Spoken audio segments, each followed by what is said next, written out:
Hey guys, SpinoDude here and welcome back to another video. Today guys, we're going to be taking a look at the brand new Jurassic World Mattel Attack Pack Dimorphodon. So let's get this one out of its packaging.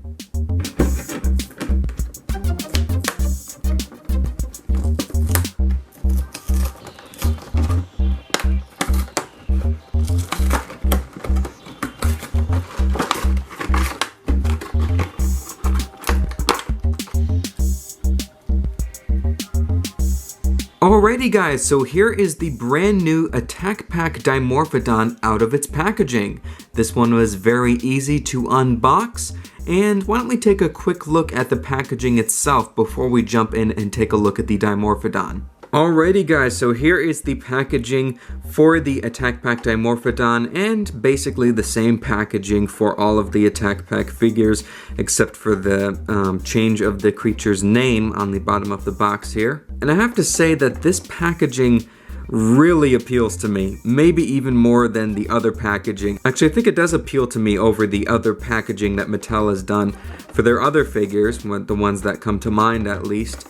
For some reason, I really like this clear plastic windscreen. It really gives a classic Jurassic Park packaging feel. In the background, we have Mount Sibo erupting with that beautiful jungle rainforest silhouette. And then we're going with the iron bars, the shipping crate, because they're shipping the animals off of Isla Nublar. You can see the Jurassic World logo on the top there, as well as the tray for the Dimorphodon. There's Owen in blue on the bottom. It says Attack Pack Dimorphodon, posable. And then on the back of the packaging, you can just see the Jurassic World logo there. It says get the Jurassic Facts app, and it says collect all of these. These are all of the figures currently available in the first wave of Attack Pack figurines from Mattel. We have Velociraptor Blue, a regular Velociraptor, Dilophosaurus, Gallimimus, and Dimorphodon, and of course we are taking a look at the Dimorphodon today. So that's about it for the packaging, guys. Why don't we jump in and take a look at the Dimorphodon itself. Alrighty guys, so here is the Attack Pack Dimorphodon from Mattel.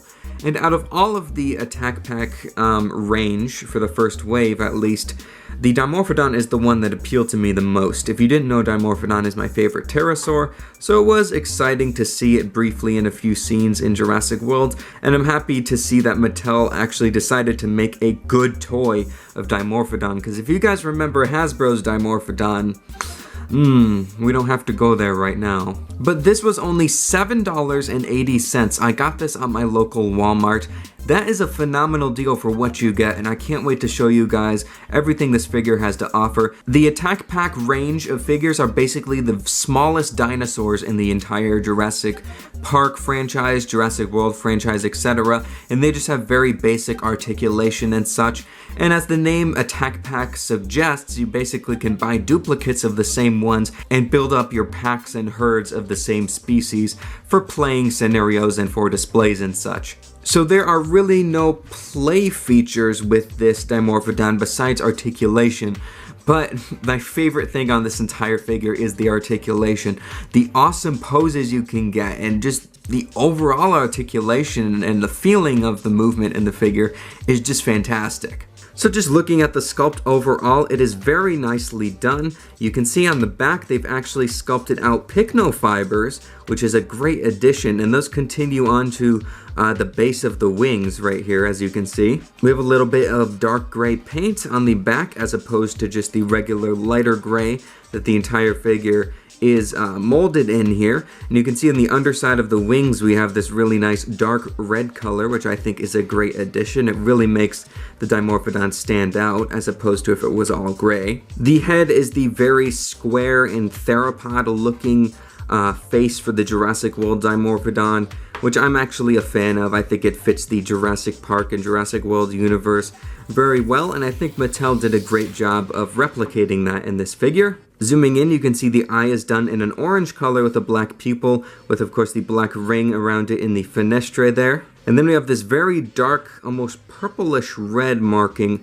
going from the eye down the snout a little bit. The teeth have all been done in a cream color, and the interior of the mouth has been painted and sculpted in a fleshy pink color. I also really like the tail. You can see it has the little fan on the end of the tail that is commonly seen in depictions of Dimorphodon. This tail is very rubbery, And I think this is great. It's a great addition to have this rubbery tail. If it was a harder plastic and it was this thin, then this would be getting broken very easily when kids are playing with it as well. But you have some really nice fluent movement with this tail. I'm a huge fan of that. And the sculpt work on the legs and such are very nicely done as well. There's a lot of nice toned musculature, and there's 4 claws on each foot of the Dimorphodon there, as you can see. And then of course the hands on the Dimorphodon's wings each have 3 claws, and you can see the elongated 4th finger, which connects the wing together. Alright, so now that we've gone over the actual detail of the figure, what can this figure do in terms of posability? And let me tell you, there's a lot you could do. Now first of all,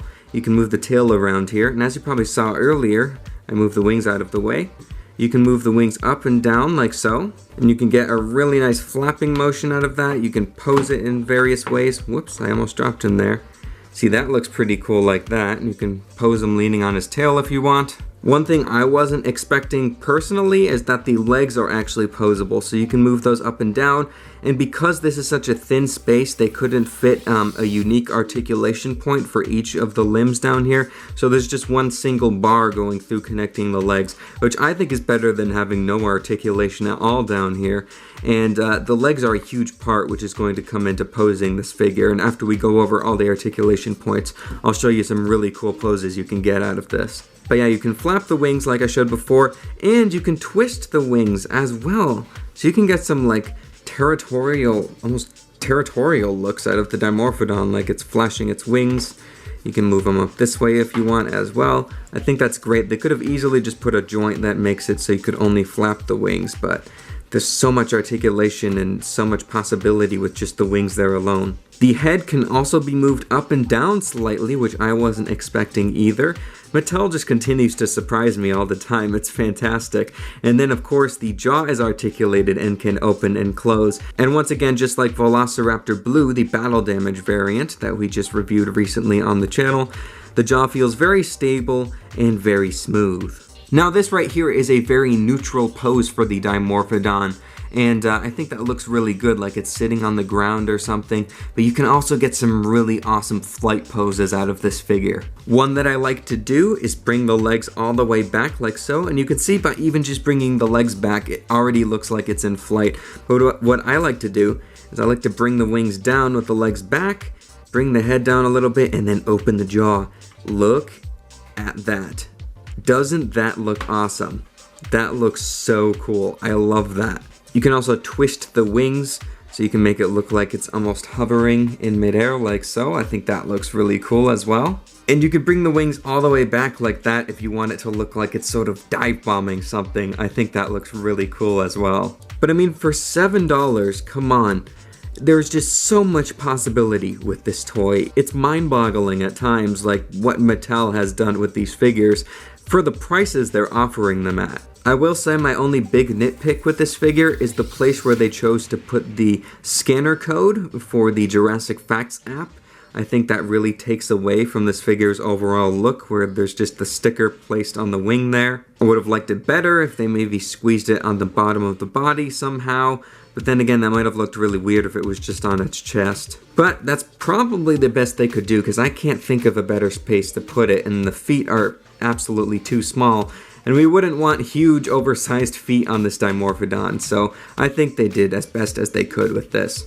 Alright, so why don't we give this Dimorphodon a quick measure. So I've got my trusty flexi ruler here, and in terms of the length from the tip of the snout to the tip of the tail, we are looking at about 5 inches, which is about 13 centimeters. And in terms of the height, at the highest point with the wings all the way up, we are looking at about 4¼ inches, which is about 10½ centimeters. And in terms of the width with the wings spread out completely, we are looking at about 8½ inches, which is about 21 centimeters. For comparison, I thought I'd bring out the recently reviewed Velociraptor Blue Battle Damage Walmart Exclusive Edition. If you want to see the review for this brand new toy from Mattel, make sure you check it out. Link will be down below in the description. And I also thought I'd bring out good old Funko Pop Ian Malcolm. It truly is a great time to be alive for Jurassic Park and Jurassic World fans. I mean, just look at all this great merchandise sitting in front of me here.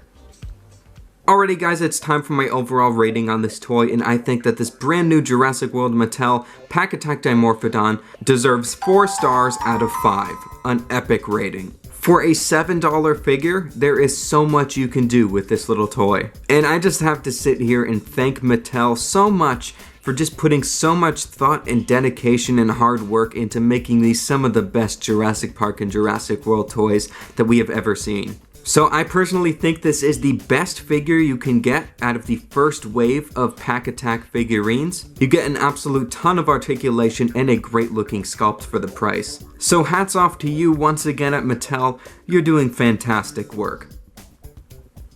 Well, there we go guys, that was today's look at the brand new Jurassic World Mattel Pack Attack Dimorphodon. I think this little figure is worth every single penny, it has great retail value, and the playability is utterly fantastic. If you guys want to get this one for yourself, I got this one at my local Walmart in the United States. The first wave of Jurassic World toys have become available as of April 16th of this year. So anyway guys, I hope you have enjoyed this video. If you did, leave a like down below and subscribe to the channel. Also leave a comment telling me what you think of this Dimorphodon toy. So thank you so much guys for watching, and as always I will see you in my next video. Take care and bye bye.